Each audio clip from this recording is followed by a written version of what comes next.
Hello, U.S. history students. So, at the end of the Revolutionary War, there's a great deal of debt. And in the article you read here, Alexander Hamilton, the new Secretary of the Treasury, decides to talk with existing banks. There's one called the Bank of New York and the other called the Bank of North America. And they were the only two banks in the country at the time because they were colonies. So the colonies didn't really need banks, they could use banks in England. Um, And then the following February, so February of 1790, the deal went through and the U.S. government borrowed its first money, almost $20,000. And that was the start of the national debt, which we know today is in the trillions of dollars, almost $18 trillion right now. So the United States wasn't a great credit risk, and the government was fortunate to get the loan. So if you're not an established entity and I loan you money, there's a good chance you might default on the loan and not pay it back to me. So Hamilton helped found the Bank of New York, so he must have known the loan officers there and could vouch for the new United States, which people were hoping would succeed. So the loan came through.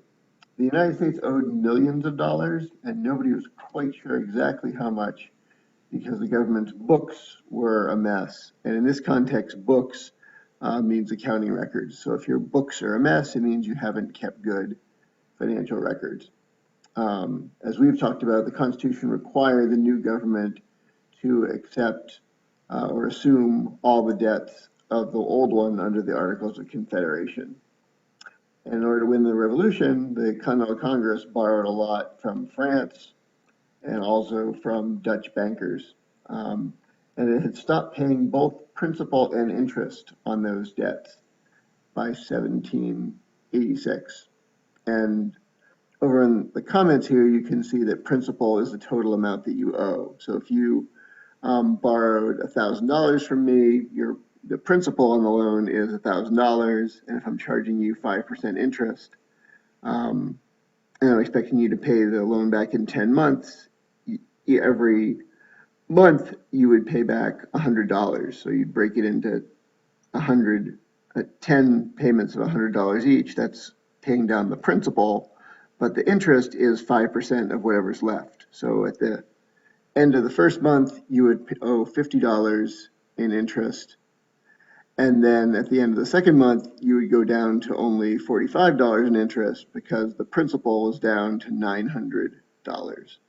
So that's what that concept means. We can go over that more in class if you want more details about it. But basically, the government wasn't able to pay either the amount it owed to pay back the loan or the interest it had to pay. So it was at risk of being not an entity people would want to trust. And it had issued lots of money in these things called continentals that had sunk to a few pennies on the dollar. It's called fiat money because it's not backed by gold or silver or anything tangible. It's just the United States government promised to pay you back. And so it wasn't clear they would be able to pay back this money. And so the phrase "not worth a continental" became pretty common in the United States. And let me scroll down here to a picture of a continental. That's what one looks like, and you can see that more in the document when you read it. I'm going to scroll down to the rest of the text here. So it wasn't surprising the Treasury was the largest department of the new government. There were 39 employees there and only 5 in the State Department under Thomas Jefferson, who was the first Secretary of State. So Hamilton understood that it actually can be useful to have debt because if wealthy people are owed money, they're going to have a stake in making sure that they don't lose their money, and they'll try to make sure the United States survives. So Britain founded the Bank of England around 1700, and that allowed England to borrow at a much lower cost than France. And if you're interested, you can read the comment over here. This is more financial details than you need. But basically, Jeff Hamilton is believing that if there's a national debt and it isn't too much, so paying the interest on the debt isn't going to be a huge deal for you, it can be a national blessing. And so what Hamilton does is sends Congress a report on public credit in January of 1790. And he wanted to redeem the old debt on generous terms. And we've talked about this before in class, that some people were speculating and buying up some of the debt instruments, hoping that they would get paid back close to full amount. And new bonds are being backed by revenues from any taxes that the government puts out, which will be the main source of the government's income. The old bonds were trading at 20 or 25% of par, and par means the face value of a bond. So people are able to buy these up cheaply, but there's a risk that they might not be worth anything, depending on what the government chooses to do with them. So when Hamilton's report comes out, people read the report, and then they start selling those not for 20 to 25% of par, but for 40 to 45% of par. And a lot of people were concerned that speculators shouldn't benefit from all those purchases.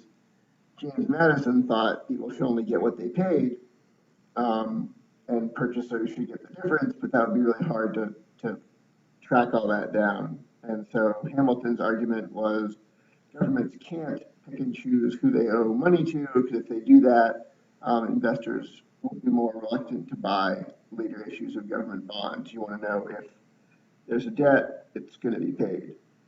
And so that's part one of Hamilton's plan, is pay back at par. And the second part of Hamilton's plan is to assume the state debts incurred during the Revolution. So Virginia had some debt, Massachusetts had some debt, New Jersey had some debt, and some states did better than others at paying off the debt. Virginia, for instance, had paid off most of its debt, and many of the New England states had not. And so Hamilton thought, it's the federal government, and now it's a federal revenue source that's going to be coming in, so the federal government should take all of the state debt on. And Hamilton, in order to make states like Virginia agree to this, he says, okay, New York City was the national capital. Let's move the national capital to a southern location, a site on the Potomac River. And in exchange for that, we'll have the states that have already paid, like Virginia, have to pay some more off, because their tax money is going to go to paying off debt, which Virginia had already paid off. And that's how we got the capital in the location where it is today. And then just to finish up this article here, Hamilton's final proposal was to create a Bank of the United States. And the idea would be that would create a paper money supply, and there could be loans for the government. And Thomas Jefferson thought, hey, maybe this is just a way to enrich the rich. So they thought it wasn't a good idea in substance. They also thought procedurally it would be unconstitutional to make a bank, because the Constitution nowhere does it say the federal government has the power to create corporations. And so Jefferson and James Madison and the Attorney General of the United States, Edmund Randolph, all sent the President, George Washington, memos saying he should veto this bill. And that reasoning that it's not in the Constitution, so you can't do it, is called strict construction. And we'll talk a little bit about more of that. We'll talk more about that in class on Tuesday, but that's a powerful force in American politics. Hamilton wrote back and said, no, there's something called implied powers. And even though it's not explicitly in the document, there's something called the elastic clause, and we'll pull that up here. And that clause says that there are implied powers in the Constitution.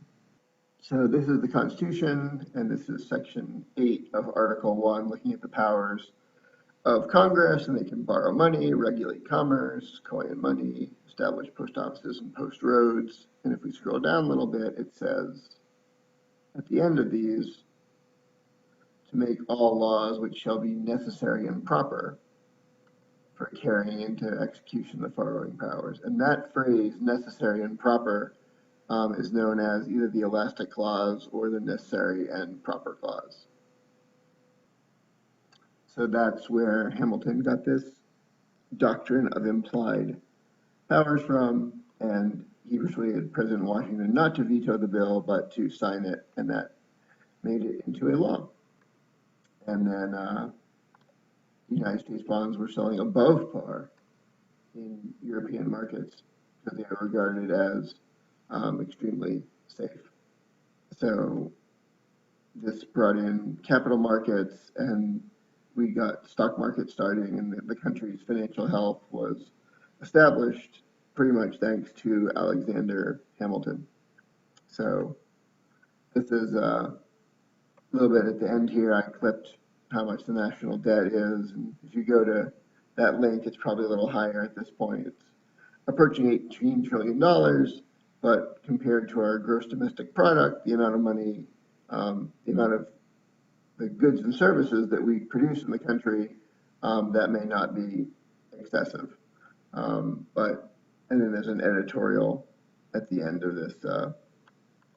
this piece. But I think it gives a good explanation of what was going on with debt and how that one of the compromises was that in order to go with Hamilton's plan, which had Virginia sort of double paying debt it had already paid off, the capital moved from New York down to where it is today, Washington, D.C.